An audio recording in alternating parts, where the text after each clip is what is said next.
share the times with Andrew, and thank you so much for coming today and extending your stay here in Longview after the oral. Thank you.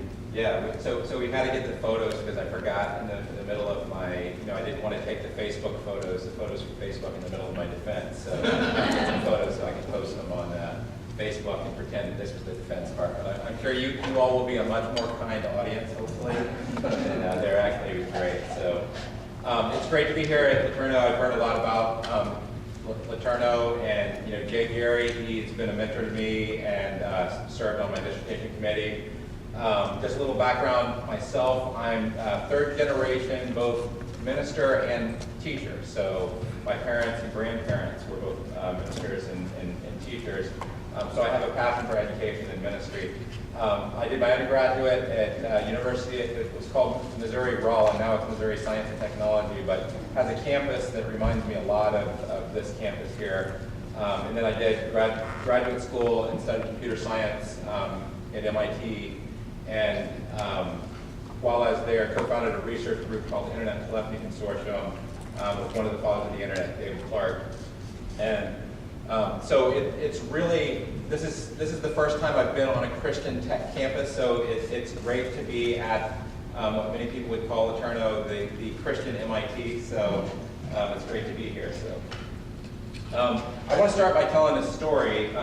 Whenever I was in college, like many people here, I went on a missions trip for the summer, and this is in 1993 to South Africa. So you can see me, I'm this guy right there, a lot younger, got a little bit more hair. And I went there to work with street children. And it was apartheid was still being dismantled. Nelson Mandela had just been freed from jail, but he hadn't become president. And so it was kind of a crazy time in South Africa. But they were dealing with a lot of problems of urbanization. And at any given time in Cape Town, there's about 10,000 street children on the street. And the street children phenomenon, for those who haven't been to developing countries, is kind of something we don't really have in the U.S., where children, age 2 to whatever, basically being raised entirely on the street.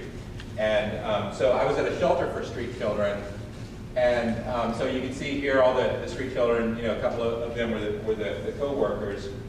And while I was there, the thing that got me is I knew that at any given time, there's about 10,000 kids on the street, but there's only enough room in the shelters for 100.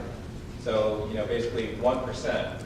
And I came back about 12 years later to visit, and I said, how are those kids doing? And I actually met with John, the guy there, and he said, they're all dead. They all died in violent deaths.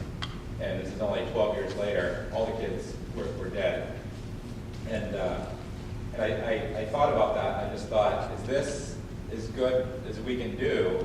Where there's something to charity and the Mother Teresa model where you're helping people as they die. But I think there's something else that you can do. So I talked with the guy who was this guy's boss. His name was Lorenzo David, and he said, well, after you left, we changed our strategy from being focused on charity to being focused on changing systems.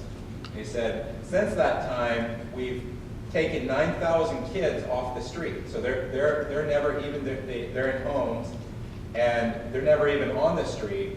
So we've essentially eliminated 90% of the problem before it ever even happens. Rather than just trying to put them in charity, they said, how do we change the system? And I think that picture really became a central image in my life. And I know that Andy Krause was here a few weeks ago, and I imagine a lot of you heard his talk about we shouldn't be copiers of the culture, we shouldn't be critics of the culture, we should be culture makers, and that's how you change the world.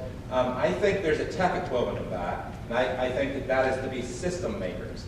It's easy to criticize the system, it's easy to say what's wrong with technology, but it's hard to build a better system that is actually going to address the poverty and the problems in the world. And that's a lot of what my life has been about. So just to tell you a little bit about Tech Mission. So after I was at MIT, co-founded this research group, I tried to join a couple, it was the .com era, so I tried to do a couple .com startups, have many stories of the fish that got away. But I realized that my heart was really for the poor, and started Tech Mission with the values of Jesus, justice, and technology, and decided to try to build systems to help the poor.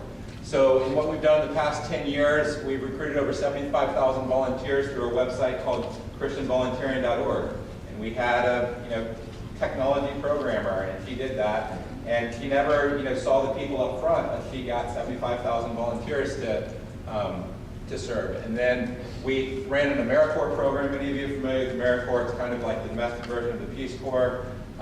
We placed 539 AmeriCorps members, and more recently we left government funding once it turned hostile to faith-based groups. We're doing something equivalent called City Vision Interns, and we served 22,000 youth. We served about 10 million people through our websites, had the third most visited website among Christians serving the poor, and now we have an online college, and that's a focus of what we're trying to do. And part of the power of technology is, you hear about these companies that, what was it, that Facebook bought that company, was it WeChat, or I'm trying to remember what it was called, for like, I don't know, $20 billion, and they only had 40 engineers. So they each, if they split it up evenly, they would have each got $500 million for, less than a year's worth of work. That's a pretty good deal, right? And only with technology can you have that impact. There's ways that you can have that social impact. So we haven't gotten quite to that level, but just a few of us over a 10-year period were able to get $75 million of resources to the poor. As they mentioned, I just shared my dissertation defense, and I want to share a little bit. The topic is focused on disruptive innovation in Christian higher education and the poor.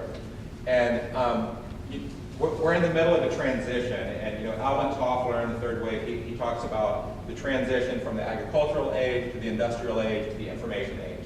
And as you make each of these transitions, there's a radical change in the system. So whenever I was in South Africa and working with the street children, you're having a transition from an agricultural economy to an industrial economy. Everyone was moving to the city, but they didn't have the systems to cope with that many people in the city, so you had the street children phenomenon happen. So, but what happens in an economy, as the economy develops, it starts off where most of the employment, so this is showing, employment, percentage of employment, most of the employment's in agriculture, then a much higher percentage happens in industry, and then ultimately it ends up in services. So the big issue that's affected cities, a lot of people will say, the reason why our cities are going downhill was white flight, or, they like to blame it on people. But the biggest reason why our cities have gone down is because the jobs are gone. So this graph here shows the percentage of the United States working population that is employed in manufacturing jobs. So you can see at its peak, this is obviously, in the war, but it was close to 40% of the country. And then, this is not what you want to see if you're trying to grow your business, a downward curve like that. And it's gone down to less than 10%. And part of the reason why that's so significant, there's a Harvard economist, or I think it's a sociologist, William Julius Wilson, who did a book called, let's see, what was it? I can't remember the name of the book, but basically what he talked, it's When Work Disappears is what it was.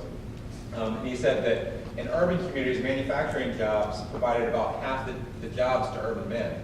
So all of a sudden, you have the decay of inner cities, and people will blame the decay on, oh, well, they're not married.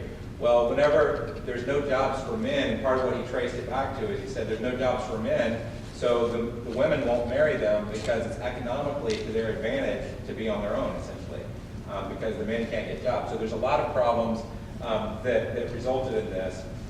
And historically, what people have said is they've said, okay, it's okay that you go back to this previous thing. We lost all our agricultural jobs, and we replaced them with other jobs, industrial jobs. So people say that's going to happen again.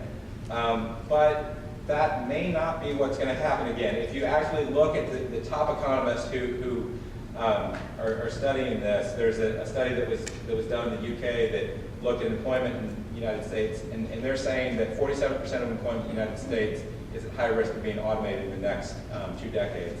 And there's been a range of books. The Race Against the Machine is a big one, Lights in the Tunnel, Average is Over. Some of these are hopeful, some of them are more dystopian. Lights in the Tunnel, paints a picture a dystopian future where the optimal way to run the economy might be that everything's automated, only 10% of the workers need to work, and the rest of the people, don't have to work, but they also don't have income. So you might say, well, that's great. We all just, retire and, collect things. Well, for people who are unemployed today, is that the way it works? I don't think that's the way it's going to work. So that's more of a dystopian future. So, how do you respond to that? And I think that, the overall frame of how I like to think about this is the quote from H.G. Wells, that human history becomes more and more a race between education and catastrophe.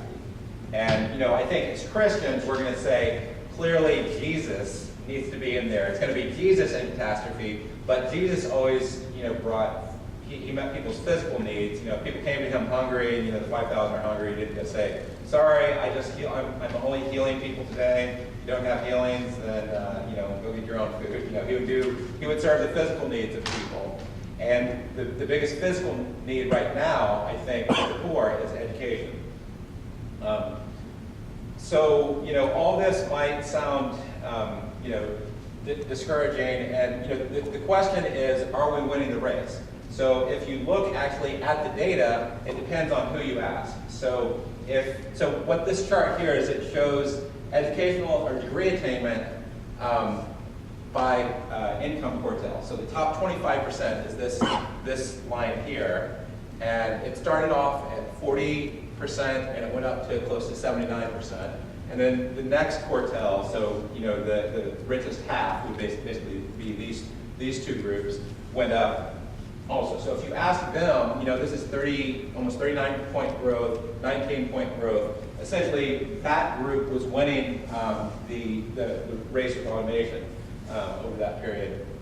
But if you go down to this group, this is more on the catastrophe side, and you can see that there's only 4.1% point growth and 4.5 point growth. And the problem is they just lost all their jobs. They're the people who had all those jobs, the manufacturing jobs. It was unskilled jobs.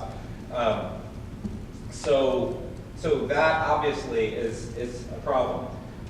So if you look at why is this different, up to 1980, and there's economists, there's a group of Harvard economists, and they looked at how quickly are we losing jobs, how quickly are we educating people getting college degrees. And they said that from 1900 to 1980, we were actually winning the race with technology.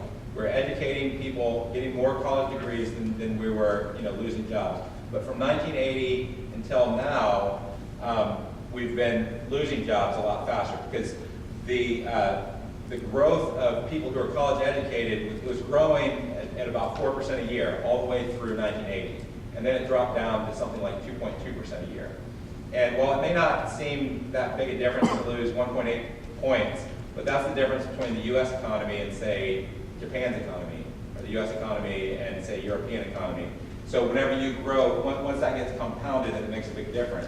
So there's been a lot of talk in the United States about the big gap between the rich and the poor, and what these economists have said is about 70% of that gap could be attributed just to the fact that the education slowed down.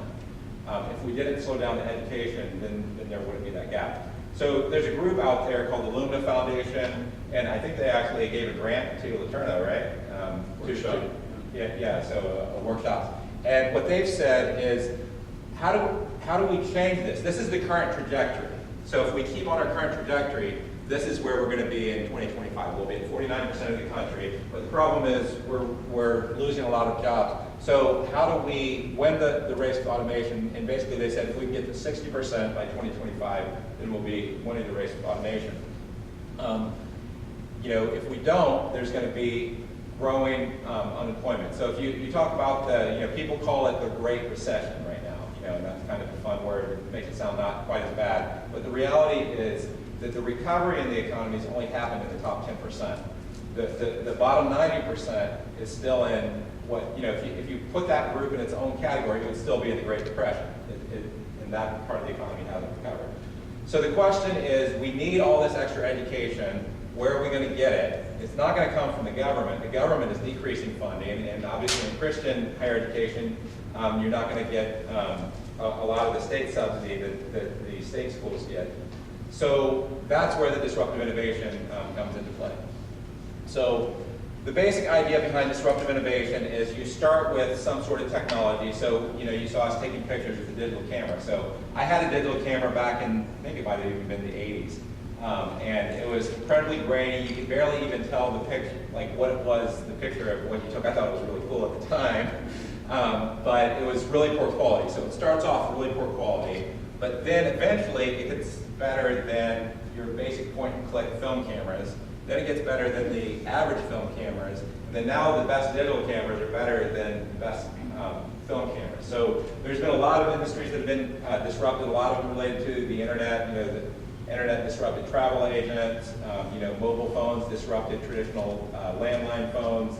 Netflix disrupted Blockbuster, which disrupted the movie theater, which disrupted traditional theater, right?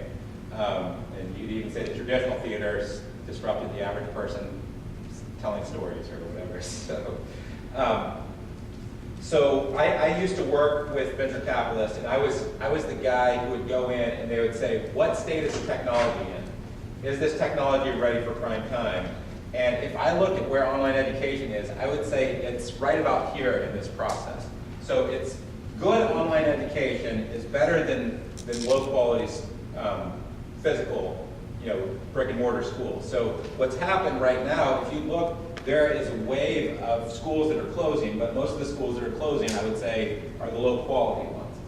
Because they're having schools like, Liberty University now has 100,000 students in it, and they're competing with these low quality schools. So, but the idea is that disruptive innovation keeps going up and up until there's increasing quality. So there's a lot of controversy around the idea of disruptive innovation in higher education. There's a lot of people who would say it's not going to happen, and there's a lot of quotes out there, and it's quotes like Peter Drucker in 1997. He said, 30 years from now, big university campuses will be relics. So if you look at where we are 30 years from now, that's 3 years. That's in 2017. That's it's almost 2015, so that's almost 2 years.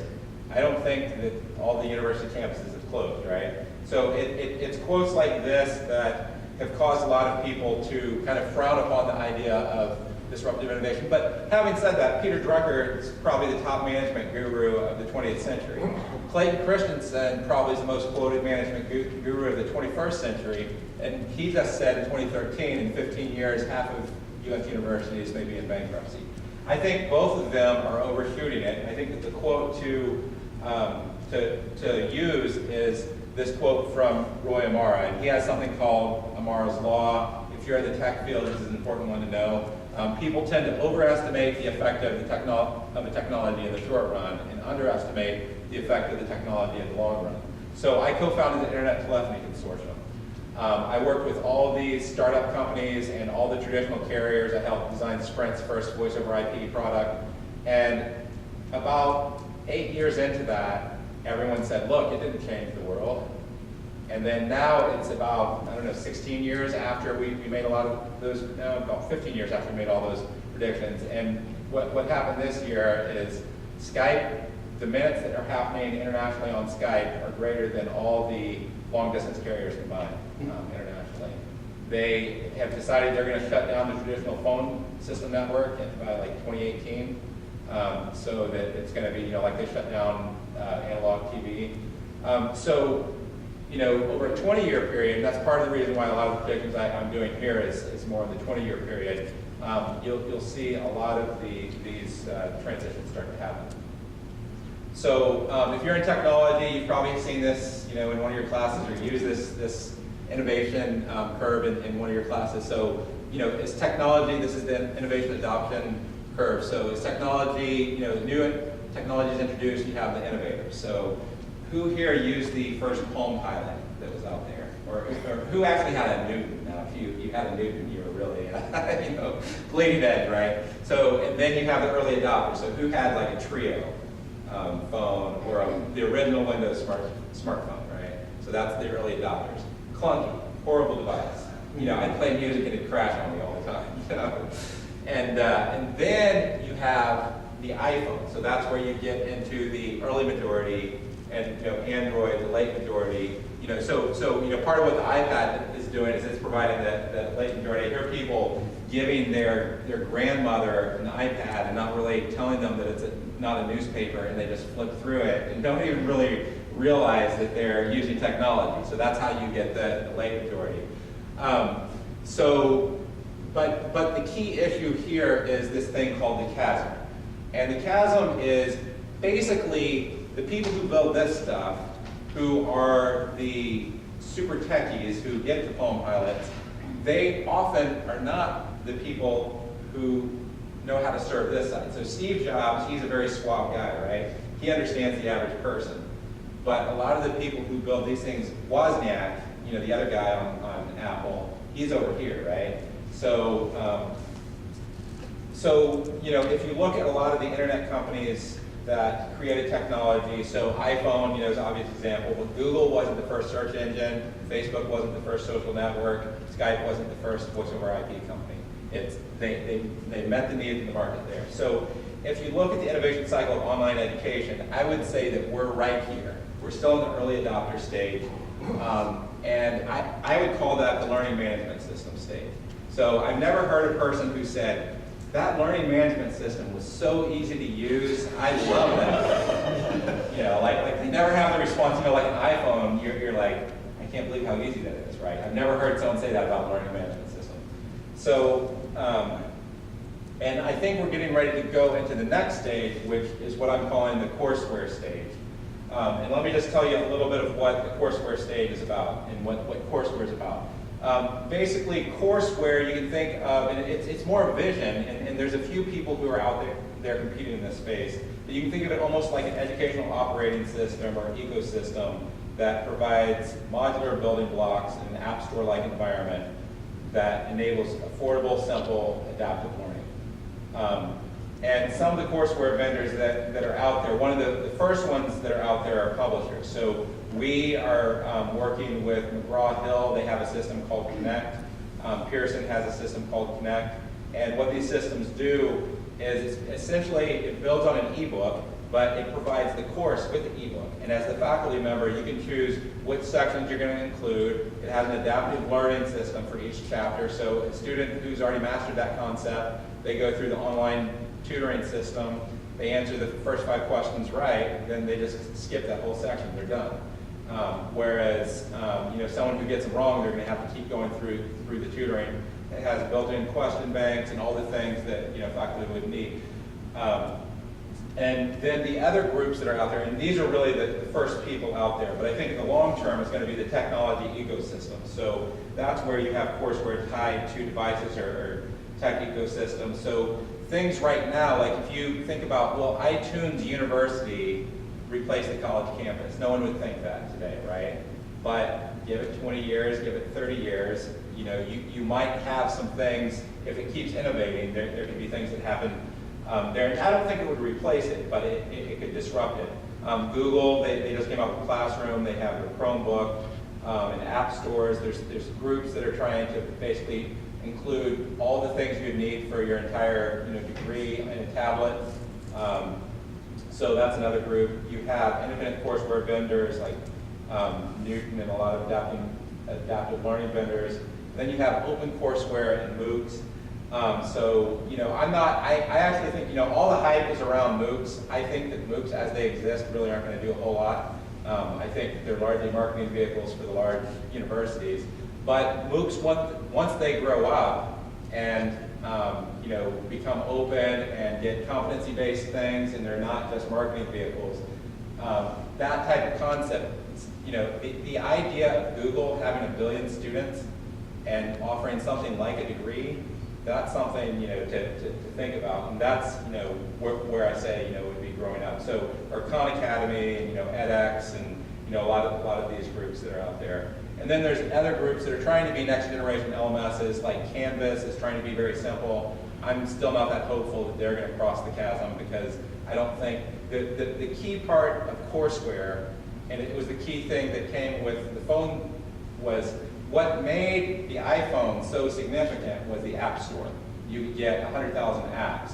And that's what's going to make the courseware, that's why it's not called a learning management system. It's called a courseware. It's going to be the content that is integrated in it in an easy to use manner. So what I did in my dissertation is I basically did kind of what I used to do while I was at MIT and working for companies. I had a section where I tried to forecast the future and say, based on this forecast, how is this going to impact what strategies we pursue. So a lot of the books out there that have been written on this, there's one called Abelard to Apple, Idea of Digital University, College on Disrupting Class. Most of them have said that the elite, the top 5%, or sometimes they say the top 50 universities in the United States, will be somewhat immune to this. They're going to have brands that are so strong that, and they also have endowments that are so strong that they're going to be able to weather this. So in part of what I've looked at is I've looked at closer to a 20-year period, 21-year period. So what will higher education look like in 2035? And my expectation is that the cost of tuition are going to go up. There's something called, and I can't remember how to pronounce it, Barrow's cost disease, how to pronounce it. But basically the idea is that what's driving up, the fundamental thing that's driving up the cost of higher education, I think it's Bayram's cost disease, is the fact that highly educated, highly skilled workers the premium on them is going up. It's the reason why the 1% is getting more and more rich. If you are really educated, then your premium is going up and up. So if you look at the growth of the cost of higher education, it almost exactly mirrors the growth of the cost of doctors, the cost of other skilled services. So the highest skilled engineers, it's also happening in. But the cost is going to keep going up to where I think by 2035, it's going to cost, in today's dollars, it would cost $400,000 to go to one of these schools like Harvard. So for parents who are freaking out now, So if you're just getting ready to have a kid, you better have started saving about 10 years ago so you can afford to pay for their tuition, right? So, but the market analogy there is the New York Times, The Economist. They were able to survive, whereas a lot of the other news agencies didn't. So then the next tier, and this is where a lot of the disruption is going to happen, it's the high quality, moderate cost.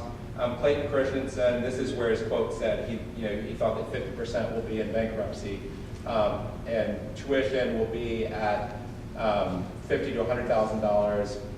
There, the analogy is physical retail and cable TV. And if you look at Amazon.com, and a lot of people, and you look at the retail sector has been brutalized. Over the past 20 years, a lot of companies have closed down. Radio Shack. I'm a nerd, so I love Radio Shack. It's about ready to die. So I'm sad. I'm sad that Circuit City died. But it's brutal. But it doesn't mean that people aren't going to go to physical stores anymore. It just means that there's a gradual trend. Something like 7 or 9% of retail is going online. But it just makes it a lot more competitive for everyone else. So I think in the long term, it's going to be like, people will still want retail, but it's just going to be a lot more brutal. There's going to need to be things like consolidation happening. Cable TV is the other example where, what's cable TV's response to Netflix? Well, their response to Netflix is to provide you video on demand like Netflix, so they're competing, offering similar service, and then they double your cable bill. So I'm essentially saying that's what's going to happen in higher education, is they're going to have amazing adaptive learning systems that make it in competency-based systems. So you come in, if you already know the first 2 years of school, then you're just going to be able to test out of the first 2 years of your school. If you know half of a class, you'll be able to test out. Whenever you work through a class, it's going to be adaptive. But they'll double the cost of your tuition because they're going to be charged by those vendors to do that. But that what that would mean is if you spend 4 years in school, instead of wasting that time, well, maybe not wasting, but you're going over material you already learned, you wouldn't have to go over that material if you already just show mastery of it. The tier 3, and this is really the tier where City Vision is trying to focus on. It's the good enough quality, low cost. So there to compete, I think you're going to either have to be a niche player, which right now that's what we are, we're a niche player, or you're going to have to go big. You're going to have more than 100,000 students. And there you're talking about having tuition. This is for an accredited degree of $100 to $5,000 a year tuition. Now you try to think about how do you offer a $100 a year degree that has any quality. You can't do that right now. The idea is if Google or someone else offers a free foundation, then you could probably do wraparound services around that. And there the analogy is looking at, the news agencies today. Huffington Post gets more web traffic than the New York Times because they understood that the model of the internet. And they really joined the technology understanding with the journalistic understanding. And then, Netflix is another example where, I haven't had cable TV since 1997, I think, or 1998. And I was an early cord cutter. But a lot of people, $8 a month to get Netflix, that's good enough for me. It's not as good as cable TV, but it's good enough quality for me. And you know what? I waste less time because I don't have all those channels, right? So then the tier 4 is going to be the courseware ecosystem small businesses. So that's going to be people who are selling apps. It's like the App Store. And selling educational content, books, all sorts of things. There will be a lot of people who are essentially like eBay or Amazon merchants, bloggers, self-publishers. A lot of faculty will play in this. So, whenever you're faculty and you're complaining about, I'm an adjunct and I'm not making any money, well, if you write that one app or that one thing, then you could be, the Flappy Bird or whatever the equivalent of that is for education. And obviously, you're not trying to educate people with Flappy Bird, but if you can get that, if you can produce the best, course on accounting or something that everyone else uses, then you're going to be, doing really well. And then the tier 5 is going to be the courseware platform. So, that could be Google, and I think the tech companies are going to be the best position. You can imagine Google has 1 billion people getting educated on Google at any given time through their courseware platform. Now, they probably won't offer degrees because I don't think they want to get involved in the regulation. But you can imagine that you take all these tests through this, certified center, and in your app store, 99 cents or whatever it is, so that you take this test that's the equivalent of an AP test, highly rigorous, and then at the end they say you've now had to bundle to buy a degree. Would you like to, click on that and get a degree? Now that's horrifying to a lot of faculty, right? But what it does from a justice perspective is it completely changes the world. So let me just jump back here a little bit and say, what I really care about, with someone who's serving the poor is I care about this group here. And I think that, how are you going to get this group educated? Now, this group can buy cable TV at double the cost. This group up here, this group is going to be hurt. So it's going to have to figure out, am I going to go, mortgage my future, or am I going to go for the courseware route or something in between? But that is where a lot of the benefit is going to come from. And I think that, if you look at higher education overall globally, and you look at, what portion of the globe has gotten a degree so far, we're still in this part. And I think that higher education as a whole is getting ready to cross the chasm. There's all these things you have to do in higher education that people are like, why?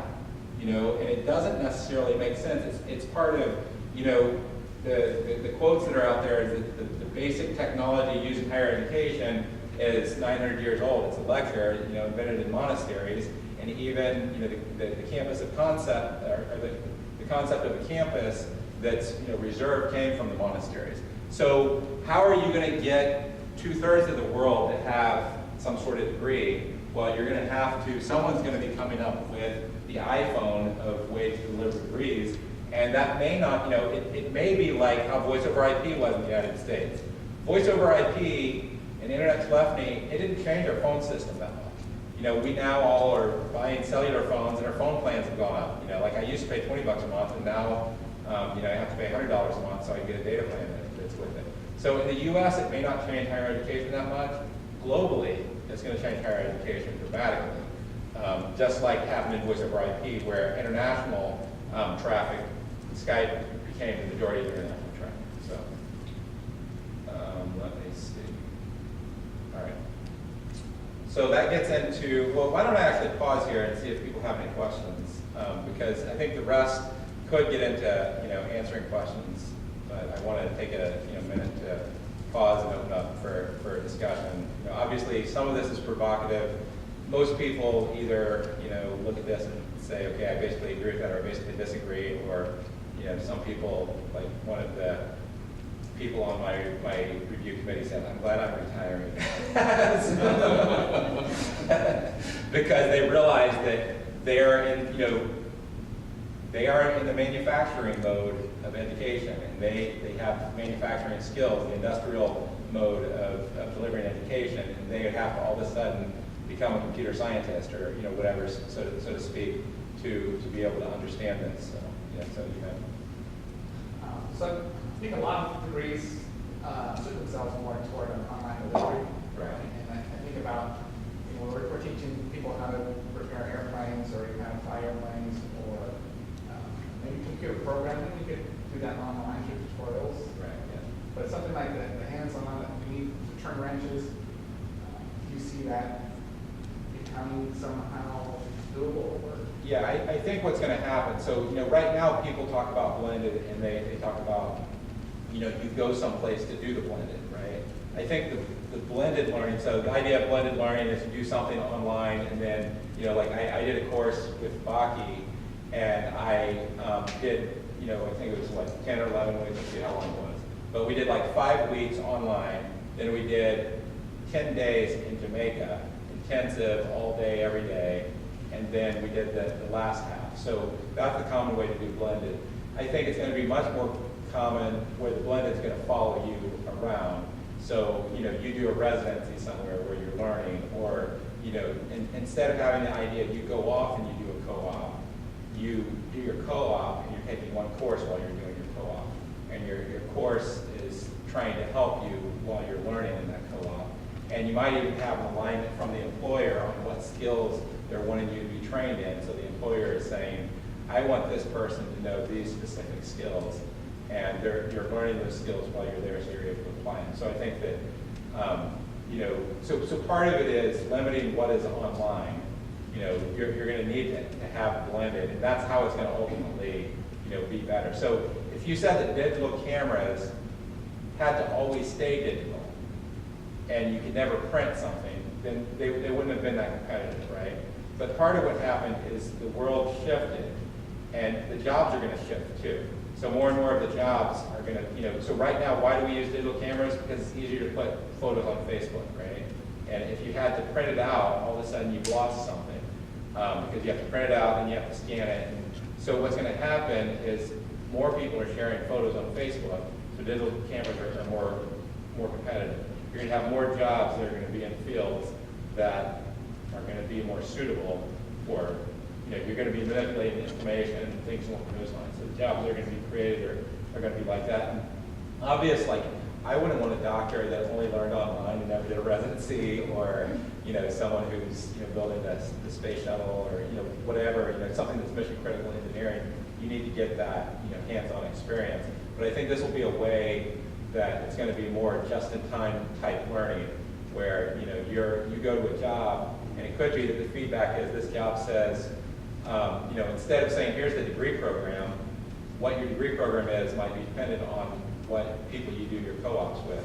And your co-op people say, well, if you're going to work for Procter & Gamble, you need to learn these different competencies, and that'll help you get a job here. If you can score this well on these competency tests, then you'll get an interview, and then while you're here, you can do these other competencies. That may not ever get a degree. A degree may not be necessary. That's possible too. And part of what I talk about in my dissertation is that ultimately the concept of degrees might be less significant than what I call your educational analytic profile. So LinkedIn, I think, is an early assessment of that. But you can imagine LinkedIn that gets tied into a lot of people will put some of the certifications out there, A+ certification or technical certifications. They'll put that on their resume. But you can imagine that there's something called open badges, where they're trying to get competencies in an open format. You can imagine that if you pass a Coursera test, you say import into my LinkedIn profile, it's automatically there. The employer says, I'm looking for people who can do these 3 things, and then they find you. That's how it works, right? So So the idea, and part of what I talk about also in the dissertation is the idea of you're unbundling everything. So, you had the old vertical integrated technology companies, for the mainframe era, and then things got unbundled by, Microsoft, and then, so I think there's going to be a lot of things that get unbundled, so that, there's a lot of, whenever I talk about, this app store-like environment, the course is one unit, but there's no reason why that has to be religiously the unit that you use in teaching educational, quantities. It's essentially like saying that because we're using trains, all vehicles have to be the size of a train car, and they all have to be this wide. There are going to be a lot of different types of vehicles if you're not on a train tracks, so to speak. Other questions?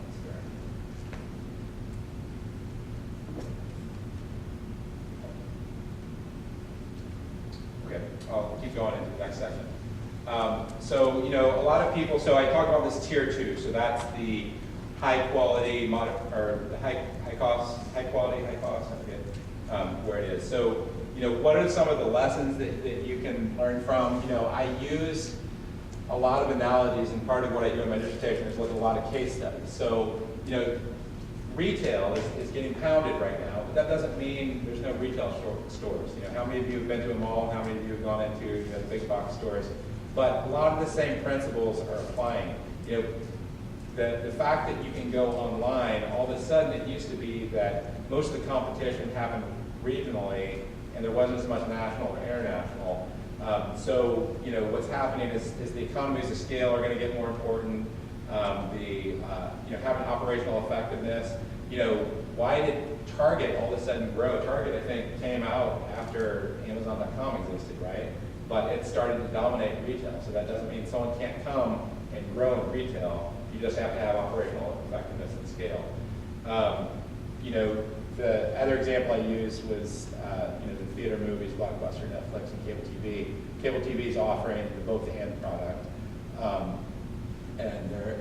I think that one part of that, and this is, the analogy, like some of the early leaders in online education that have come from traditional higher education, and I won't name them right now, but what they've been doing is, in one case, they got $1 billion because the cost of online education, this is kind of a little bit of a secret, but the marginal cost of online education is, for a lot of students, it's less than $1,000 or $2,000, depending on what degree you're in and how much effort they put into it.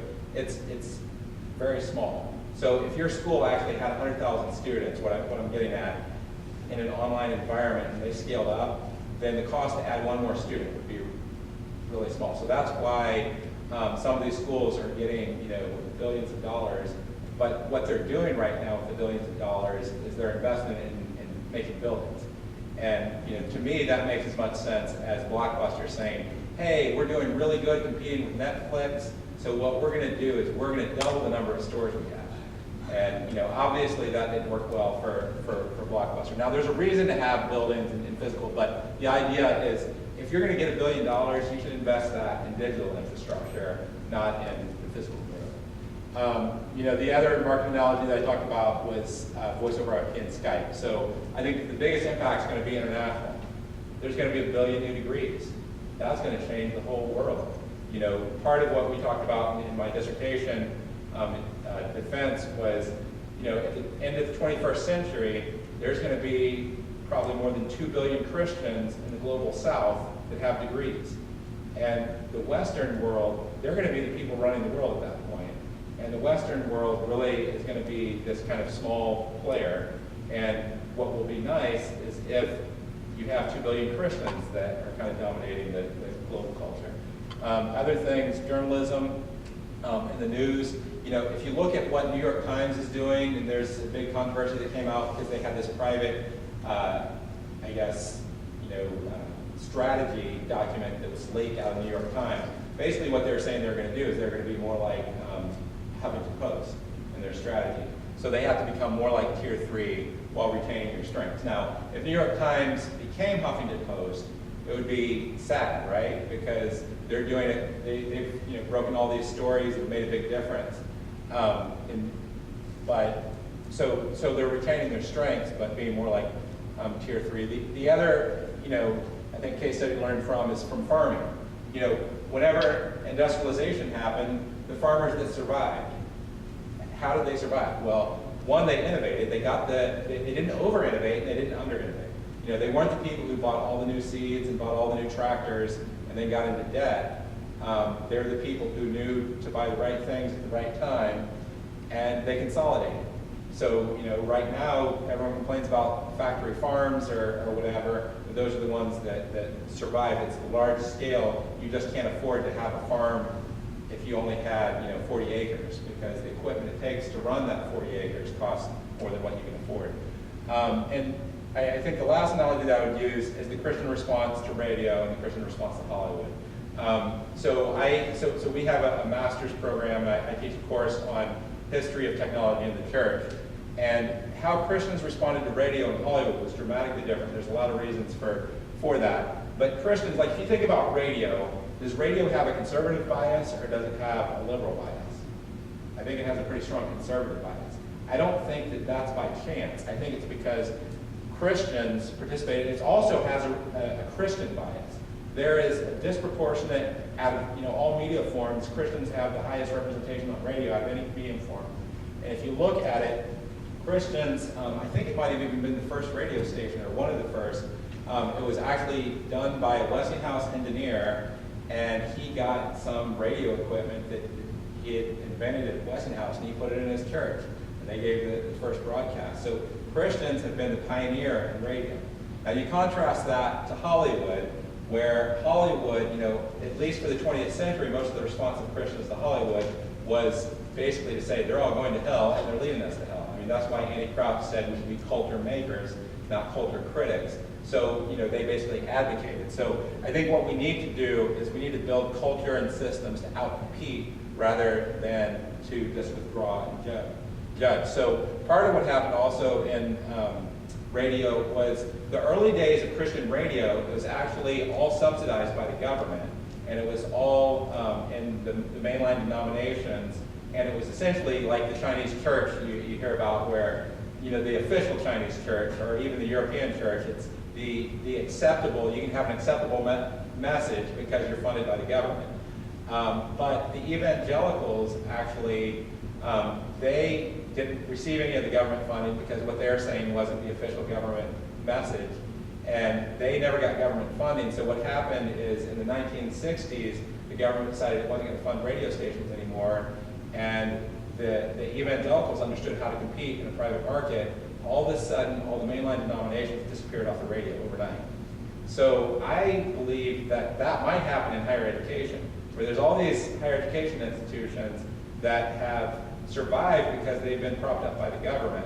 So there's a chance that this could be an opportunity for Christian higher education to play a much more significant role. So any questions on any of that? Or comments? Man, you guys are nothing like my dissertation defense committee. You guys can come in and ask some provocative questions, all right?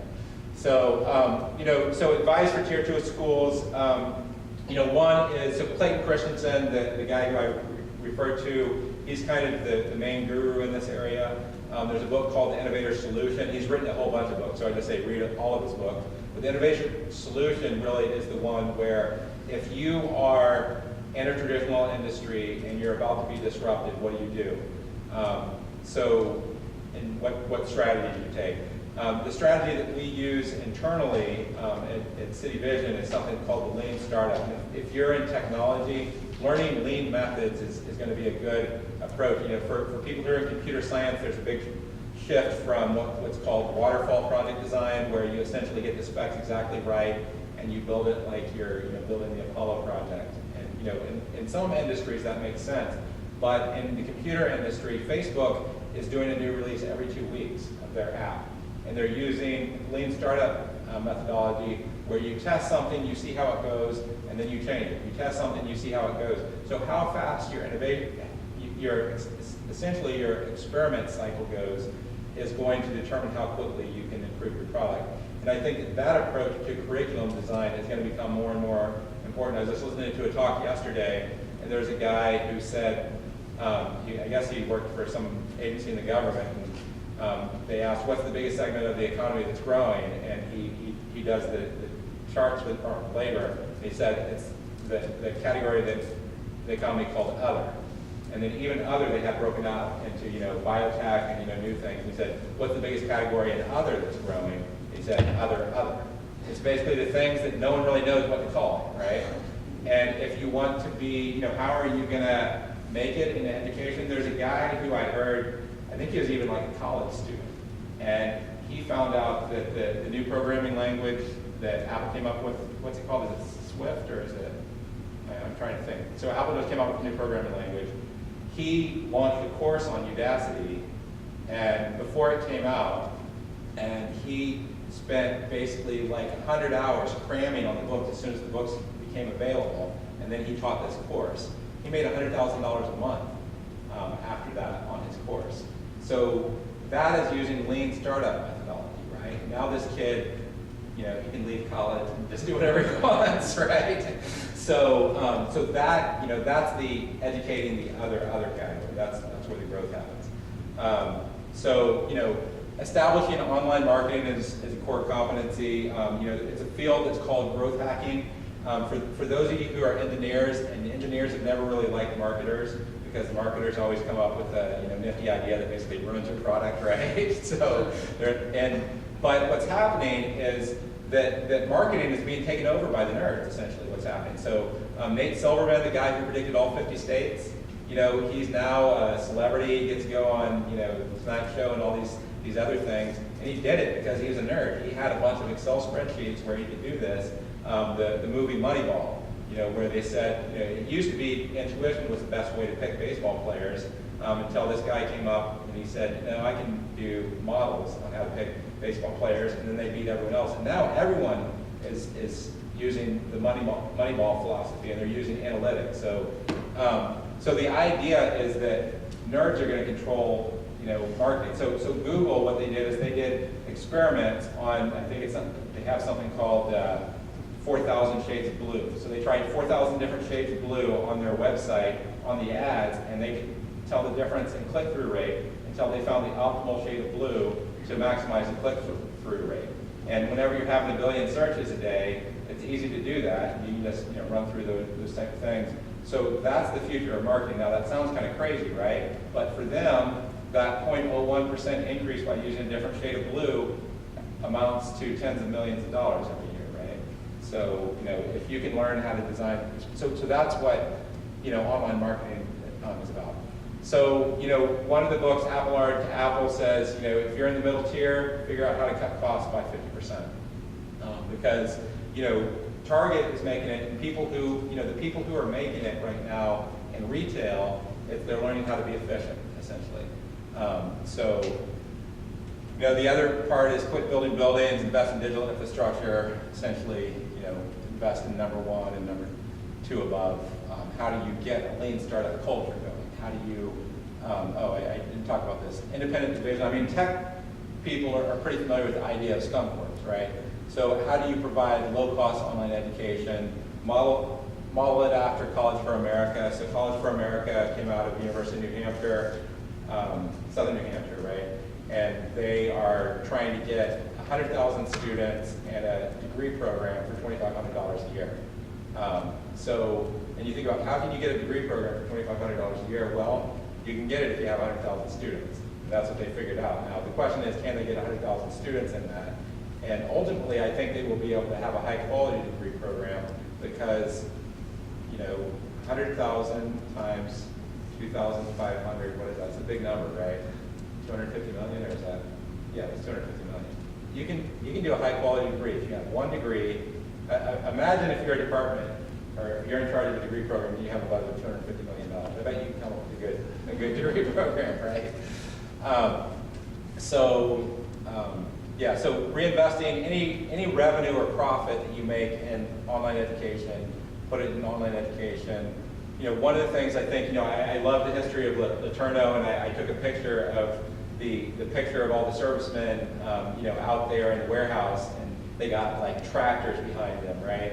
And that's how they taught things. So I think that there's an opportunity to do that. You know, a lot of schools, and I don't know if you guys have done this yet, are creating incubators or creating business plan competitions, creating co-working spaces.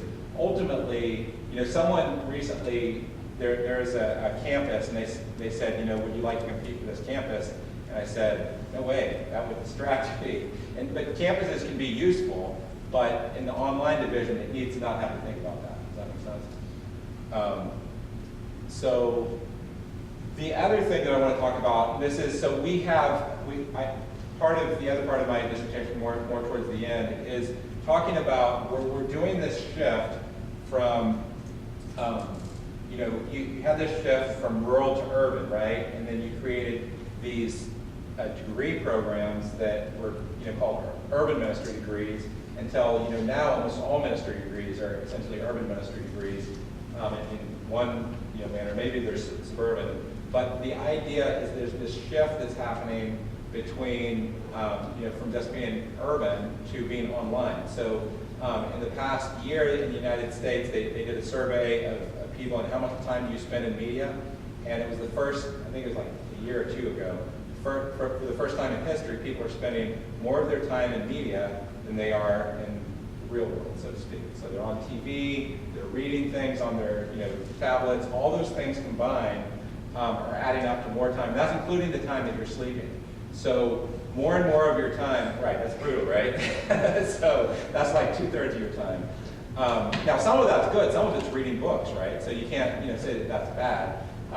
But how do you prepare future ministers in technology? So that's a lot of what we've been thinking about. So how do you prepare people to minister to people in information age? So I've been talking a lot with Dr. Henry about our Theology of Technology course, and I know that there's some people here who have an interest in that. I'm teaching a course next semester in Technology, Cross-Cultural Ministry in the Poor. So how do you use technology to help the poor? We have courses in emerging media ministries, theology of work. I mean, you guys live this here, so theology of work in the STEM profession. I'm sure that that's essentially what all your theology of work is. And then history and case studies of technology in the church, technology, life balance, and addiction.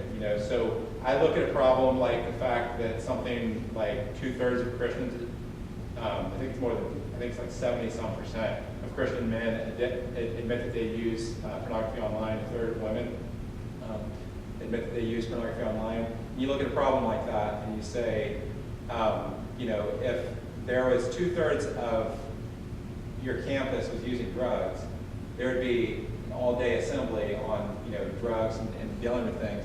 But the reality is, how do you deal with that problem? Well, half the problem is technological, and I install something that's called Covenant Eyes, and what it does is it emails my accountability partner what I look at on the internet. So I don't have to look at it. I know that if I do something stupid, my accountability partner is not going to only know that I did something stupid, he's going to know exactly what I did stupid, right? So part of that's technology, or protecting my kids online. It's not enough to limit the device itself. You'd have to have a router and things along those lines. So part of the problem is technology, but it's not just a technology solution, because as you find I heard someone talking about campuses where it used to be that all Christian campuses filtered the internet. I heard someone saying we shouldn't do that anymore because they all have cell phones. If they're going to look at porn, they're going to look at porn. So how do we get them to have accountability? So that's the type of problem that you're gonna wrestle with in a course like that. It's technology, life balance, and addiction. You need to have the addiction recovery side, and you need to have the technology side. So anyway, any questions on that? How am I doing on time? Okay. All right. 3 minutes, 4 minutes. 4 minutes. Okay. The rest talks about our tier 3 strategy of what we're doing. Essentially, what we're trying to do, where we want to get is we want to be able to, I was talking with Dr. Smith about what if we could have, as a part of every Christian homeless shelter, a part of their program is people just get a college degree. They get sober and they get a college degree at the same time. That's the type of disruption that I'm talking about. What if we can get 2/3 of the world to have a college degree by the end of this century? That's the type of disruption that we're trying to enable, and then what role can Christians play in that? So that's basically it. So Thank you all. If you have any questions or want to talk more, I'd love to connect. My email is andrew@cityvision.edu. You guys can connect with me if you want to follow. Well, thank you, Andrew.